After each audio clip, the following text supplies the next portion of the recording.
আমরা এটা অনেক ভুল করি। আমি এজন্য খুব দুঃখিত এবং লজ্জিত। আমাদের দাওয়া অঙ্গনে আপনি ইউটিউব খুললে দেখবেন যে অনেক দায়ীরা এক দায়ী আরেক দায়ীকে তুচ্ছ-তাচ্ছিল্য করছে। তার নাম নিয়ে তাকে ছোট করা, তাকে খারিজ করা, তাকে নাকচ করা, সে জাহান্নামী, সে কাফের।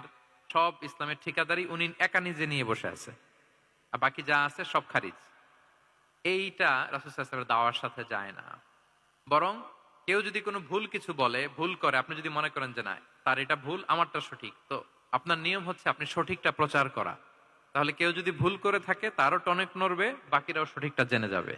এটা হচ্ছে রাসূল সাল্লাল্লাহু আলাইহি ওয়াসাল্লামের দাওয়া মেথোডোলজি। তিনি কখনো কারো নাম ধরে অন্যের সামনে, মানুষের সামনে তাকে লজ্জা দিতেন না, তাকে কারেক্ট করতে যেতেন না। এটা ছিল রাসূল সাল্লাল্লাহু আলাইহি ওয়াসাল্লামের বৈশিষ্ট্য। আমরা এটা অনেক ভুল করি। আমি এজন্য খুব দুঃখিত এবং লজ্জিত। আমাদের দাওয়া অঙ্গনে আপনি ইউটিউব খুললে দেখবেন যে অনেক দায়ীরা এক দায়ী আরেক দায়ীকে তুচ্ছ-তাচ্ছিল্য করছে। তার নাম নিয়ে তাকে ছোট করা, তাকে খারিজ করা, তাকে নাকচ করা, সে জাহান্নামী, সে কাফের।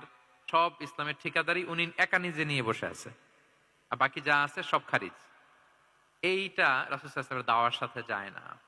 বরং কেউ যদি কোনো ভুল কিছু বলে, ভুল করে, আপনি যদি মনে করেন যে না তার এটা ভুল, আমারটা সঠিক, তো আপনার নিয়ম হচ্ছে আপনি সঠিকটা প্রচার করা।